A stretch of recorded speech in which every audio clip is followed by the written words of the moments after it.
Amid rising global tensions and a shifting balance of power, the world's attention turns to Tianjin, China, where the fifth summit of the Shanghai Cooperation Organization, the SCO, has officially begun.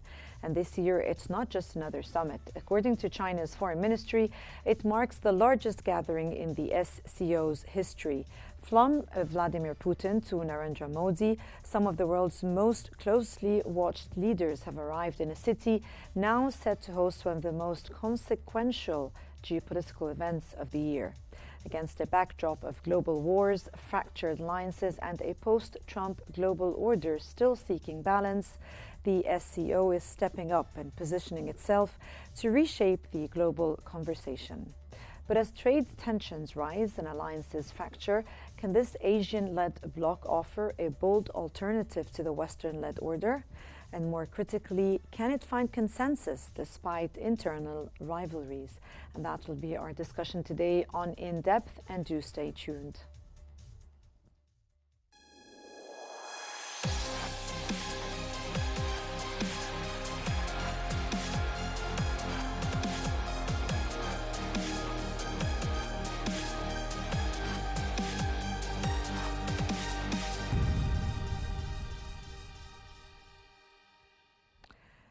Tianjin, a historic port city in northern China, is hosting the largest ever SCO summit, underscoring China's push for stronger regional cooperation and cross-cultural dialogue. And according to the Global Times, leaders from over 20 countries and 10 international organizations are participating in the high-level meeting, aiming to build consensus and advance the SCO's vision of a shared future. The newspaper noted that Tianjin is the fourth Chinese city to host the summit, following Shanghai, Beijing, and Qingdao. While distant from many member states, these port cities have played key roles in promoting economic and regional cooperation while upholding the spirit of openness. And since its founding in 2001, the SCO has grown into a major regional bloc, representing nearly half the world's population and a quarter of the global GDP. Originally focused on security, it now fosters cooperation in trade, infrastructure, and energy.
And delving more into this, we are joined today from Beijing by Mr. Nader Ronghuan, a writer and political analyst, and from Barcelona by Mr. Meher Nicholas Ferdsley, the director of the EU-ASEAN Center. Welcome, gentlemen, and thank you so much for joining me here today.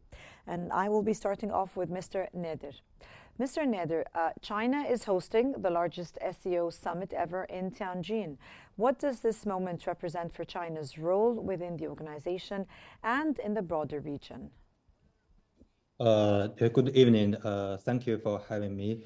And we can see that the President Xi Jinping highlights friendship, cooperation, and multilateralism at the Shanghai Cooperation Organization Summit in a few hours ago.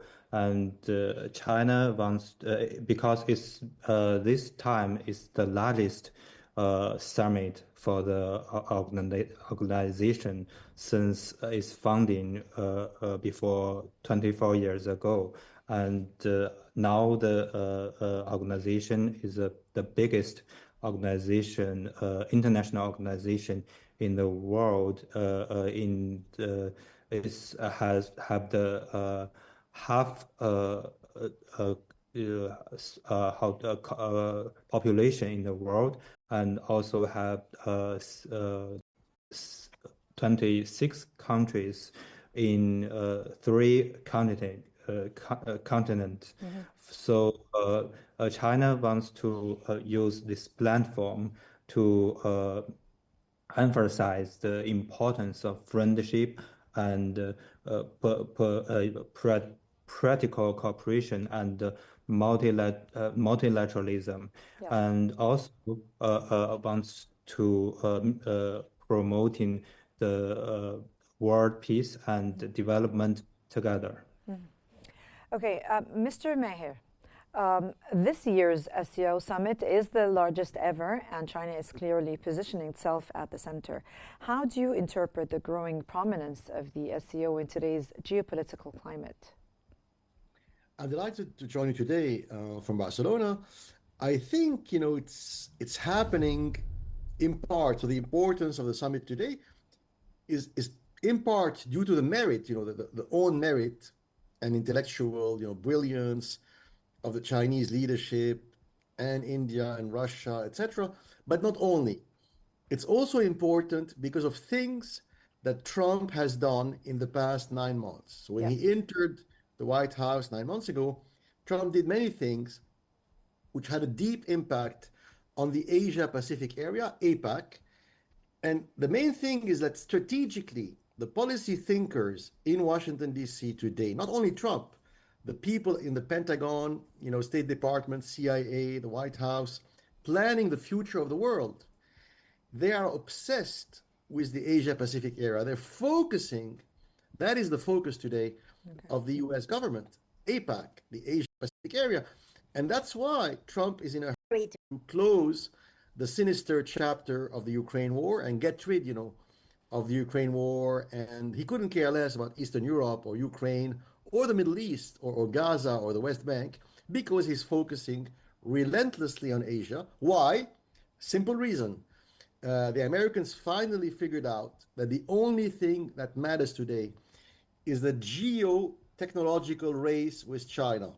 It is a race for the control of the world, right? So really, it's a new Cold War. It's a new great game built on a few pillars. And one of the main pillars, of course, is tech, high-tech, AI. And the other pillar of that American-Chinese race is transportation and energy infrastructure. And here, transport and energy infrastructure, here Russia and Central Asia, they play an immense role, a gigantic role. And without them, China cannot beat America at the new great game, right? And so here, the 10 nations forming the 10 presidents or prime minister forming today's Shanghai Cooperation Organization, SCO, 4 of them are very small, so we can remove them. They're irrelevant. Belarus, Kyrgyzstan, Tajikistan, Uzbekistan are tiny. So let's focus on the 6 big ones, which matter: Russia, China, India, Iran, Kazakhstan, Pakistan. So really, that is important. And so the focus is on those 6 major countries. Yes, absolutely. And by the way, not all of them are enemies of America or enemies of the West. Some of them are, some of them are not. But they figured out, and this is the Trump effect, that because the White House now is very selfish, what is America first? It means what it means. It means that, even my allies, even my friends, and I mean here Switzerland and India, which are very pro-American nations aligned with Washington for many, many years, not to mention, Germany or the EU, even my friends and allies, America first means I will treat them harshly, because in that new era, America only cares about its own selfish, quote unquote, interest, right? Yep. Let me move to Mr. Nader, and I'll be back to you again, Mr. Fertzley. Mr. Nader, with China, India, and Russia at the core of the Shanghai Cooperation Organization Summit, how does Beijing envision balancing cooperation with the countries that have divergent interests? Firstly, I want to say that the big development for the Shanghai Cooperation Organization is a spirit. We call is Shanghai spirit. The Shanghai spirit is like mutual trust and mutual benefit and equality and consultation and respect for diverse civilizations and pursue it for common development.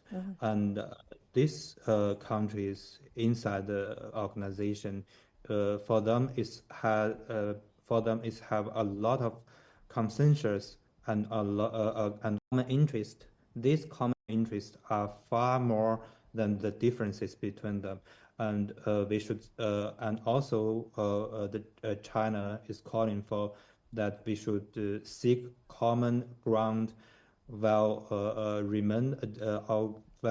dealing with the differences properly, and also to pursue the common development.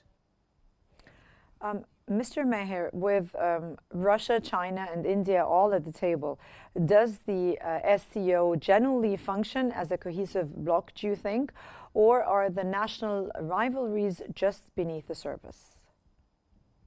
What are your thoughts? They don't need, actually, yeah. It's a very good question. They don't need to function as a cohesive bloc because it's not their purpose, right? It's because you have, of course, Pakistan and India are rivals, right? Yeah. And even, you could say that in Central Asia, Iran and Kazakhstan are also rivals, and China and Russia don't see eye to eye on everything. But it doesn't matter. It doesn't matter here. Why? For two reasons. It is not like NATO. So they're not like coalescing together like NATO to invade a country like Iran. I'm coming up to the next question of the difference between that and the NATO. So let's postpone that one. Yes. Yeah, because that's another question I'm coming up with. Yes. But what they're seeking is economic and financial benefit.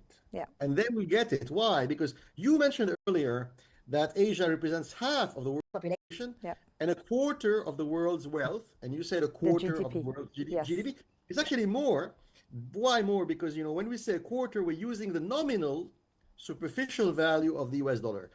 If we use the real value of the US dollar, which is called PPP, purchasing power parity, it's a third. It's already a third plus of the world's GDP. But there's even more than that. In finance, and Trump and the White House are obsessed with the NASDAQ and the New York Stock Exchange, right? Yes. So in finance, how do we measure the value of assets? Bonds, stocks, shares, companies. Countries, how do we measure the value of a country today? We use something called discounting of future cash flows. What does it mean? Very simply, we look at the future growth. So the value today of a company, of a nation, is not based only on the value of the real estate or stocks and bonds today. It's based much more on the future growth generated. And here, Asia is key. America is slowing down a little bit. Europe is slowing down a lot. So the future growth of the world economy will come from one region, Asia. That is why it's already more than a third of the world's GDP because of that future growth dynamics. And that's why policy planners in America, they focus on Asia. They're not stupid, right? So to make a long story short, what they seek is mutual economic and financial cooperation. And here China has a lot to offer to these countries because China is very strong in the field of construction, transportation, and energy. The West, America and Europe, made a big mistake in the past 30 years because in the past 30 years, Europe and America, they divested away from heavy industry, civil engineering, mechanical engineering, electrical engineering. The Chinese are very smart.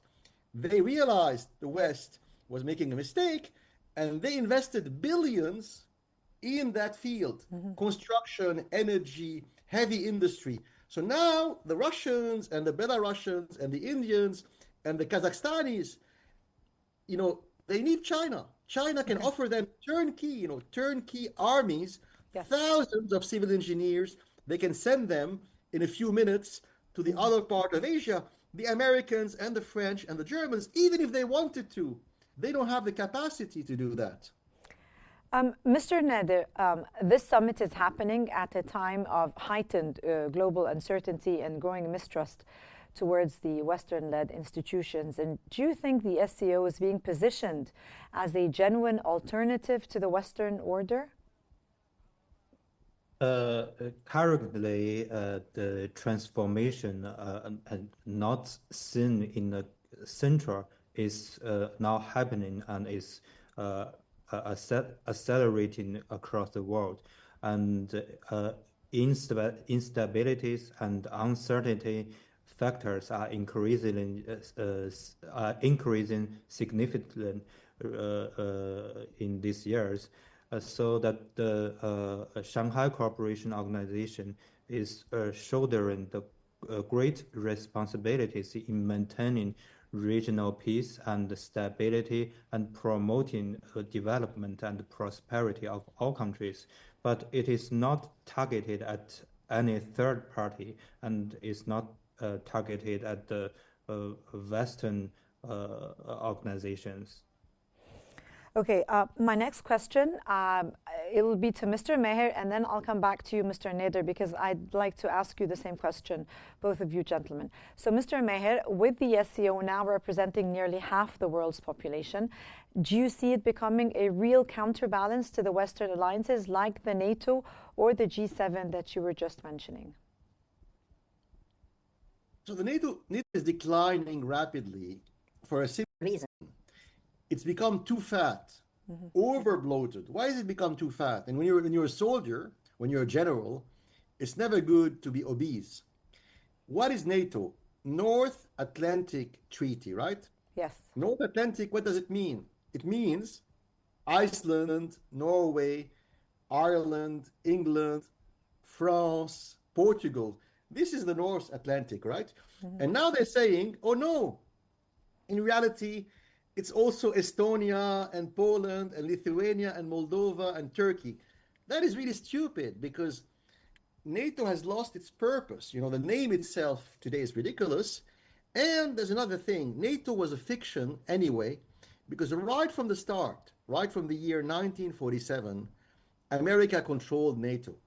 They allowed the French and the British and the German to pretend that they were deciding jointly, right, together with America, that NATO member states were equal.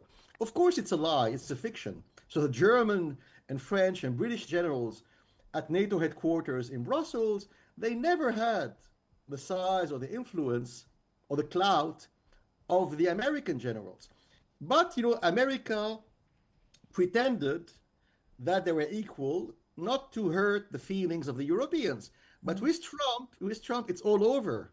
So look at the way he has treated them in the past 9 months, very harshly. And so the masks have fallen off. Yep. And so now they have lost their purpose. Why have they lost their purpose? Because their own leader or master, America, doesn't care about them anymore. Back to your first question, because America is focusing now on the Asia-Pacific area, and they couldn't care less about the future security of England or Holland or Denmark. So it's a lose-lose situation for Europe and NATO. SCO will never be a military club, and it's good. Why is it good for the SCO and good for China? Because investing in missiles and nuclear arsenal is stupid. Because in this day and age, the war is a financial and industrial war. It's not one with missiles and rockets. It's financial and it's also technological, I'm assuming. It's both of course, ways. That's the focus of the SCO. It's a winning focus. Yes. Mr. Nader, I'm going to ask you the same question. You've probably listened to Mr. Meher. What do you think? Do you think the SCO would become a real counterbalance to the Western alliances like the NATO and the G7? Firstly, we can say that there is a big development for the for Shanghai Cooperation Organization, and also it's play a very important role. You can see that it's have the half world's population, and it's also has the quarter of the world GDP, and so that is now is a very big and very important organization. And also, there has many countries like China and Russia and India and also for Gulf countries and also for Egypt. And they are very important for the world economy because it's a reason market for the world economy, and also it's now play a very important role for maintaining the regional peace and stability, Yeah. and promoting development and prosperities of all the world, and supply chain also. But as I see that this organization is not targeted at any third party. It's don't want to participate geopolitical competition with the Western organization like G7 or NATO. Mr. Meher, we're back to you again. Do you believe the SCO can offer practical alternatives to the Western-led economic frameworks, or is it still just more symbolic rather than strategic? Well, like I said earlier, future growth is vital, and Europe is in decline. So if, like it or not, whatever metric, whatever macroeconomic metric you use, the future growth, beyond the current crisis. So today there is a crisis. The figures published last week in Germany were disastrous. Germany has entered a recession. France will likely lose its government in less than a week. The European Union is stagnating, zero growth. Now, even if in 1 or 2 years the economic situation improves, which hopefully will be the case, they will never grow fast again. They will never have that fast growth engine. And once again, what is needed by Middle Eastern countries, by Saudi Arabia, Egypt, Abu Dhabi, India, Russia? They're in need of mechanical engineers, civil engineers, architects who can come and take all these gigantic, turnkey contracts. Yes. You can build a huge dam, a gigantic nuclear plant, a highway, an airport. The expertise, basically.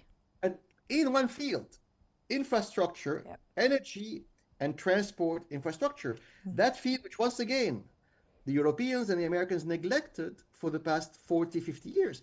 And so China has a big edge. Now that America is making a big mistake by sanctioning India, big mistake, it is pushing India into the arms of China. And I think the Indians will never, ever accept what Trump is doing to them, which is telling them basically, you stop buying Russian oil or we'll slap aggressive 40, 50% import taxes on Indian goods. I think it's a big mistake. I think they are misreading the mentality of the people of India. Never, ever the Indians will stop doing business with Russia. They are sovereign nations. Third parties, in that case, Europe and America, they don't have the legal ground to interfere in the trade between grown-ups. India, Russia, China are grown-ups. If they want to trade between themselves on their own terms, who is Emmanuel Macron to interfere in commercial relations between Russia and China?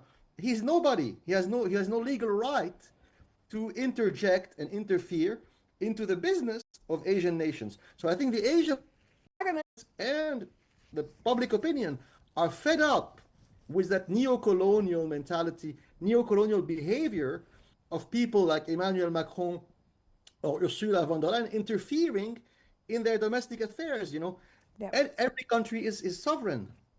Yes, absolutely. Mr. Nader, I'm going to come up now with a question regarding the China-India relations. Now, the Indian Prime Minister Narendra Modi's visit to Tianjin for the 2025 SCO Summit marks a cautious improvement in the India-China relations. Given the tensions between China and India, especially over the border and strategic competition, how does China, do you think, plan to ensure these do not affect the unity or the goals of the summit? Firstly, it's a very big development for the China-India relationship because Yes. in the meeting between Modi and the Chinese President Xi Jinping and Yep. the Chinese President said the border problem should not be the whole issue of the between China and India, and the two countries has has a lot of common interest. It's far more than the differences between the two countries, and also since the establishment of the diplomatic relationship between the two countries before 75 years ago, the older leaders of the two countries has set the relationship of the basis of the relationship between the two countries. And now for the two countries, it's time for the two countries to engage in the cooperation and also promote the cooperation between them, because it's a win-win result if the two countries are doing the cooperation well. And also it's the two countries has the largest population in the world, and so as it's an Asia country. As I remember that Modi said in the meeting that this century, the 21st century, is the century for Asia, so that we both have the confidence to build Asia more a shared future and a more developed Asia. Yep. Mr. Maher, with the summit focusing on cooperation across security, trade, and energy, what concrete outcomes do you think does China hope to achieve from this year's meeting? I think the mere fact of to have so many, presidents and prime ministers from all over Asia and the Middle East spending 2 days, because to get to Tianjin, which is a very distant city, if you're flying from Abu Dhabi or Cairo or Moscow, it takes like 1 day to go there or more. So if they took from the time that they have as presidents and prime ministers, took the time to spend 5 days, including travel time, in Tianjin and meet there is very meaningful. Why is it meaningful? Because the symbolism is important in geopolitics and geoeconomics. Today, there's a cruel irony in the world. For many years, people blinded, or the consensus was the following: that people in communist China, communist Russia, Islamic, whatever, Arab nationalist capitals like Baghdad or Cairo, they were accused of being blinded by what? Blinded by ideology. So the Arabs and the Chinese and the Russians were supposed to be narrow-minded ideologues, whereas Europe and America was supposed to be very pragmatic. What is pragmatism?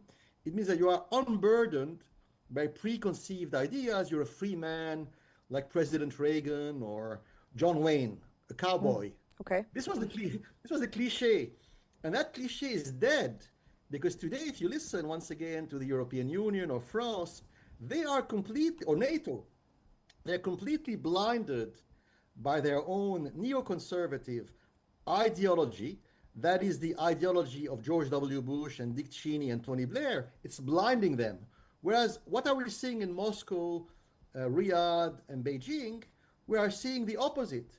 They are very pragmatic. Why are the Arabs and the Russians and the Chinese so relaxed? Because they are pragmatic. They're not burdened by blind ideology.